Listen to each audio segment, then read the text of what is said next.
కళ్ళలోకి కన్నీరు రాగానే మాట కొంచెం తడబడుతుండగానే ఏమైంది మామా అంటూ అడిగే గొంతు వీరా.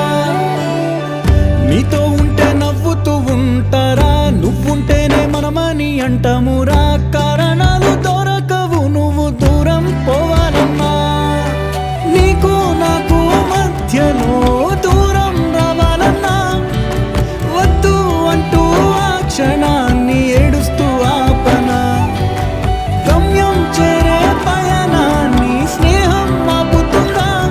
నీ మంచే కోరి పొమ్మనేంత ప్రేమే మాకు లేదా. అల్లుకున్న తీగతో కలుసుకున్న కులం, స్నేహమన్న మాటలో ముచ్చటైన ముకురం. అందమైన జీవితం పంచుకున్న దోస్తులం.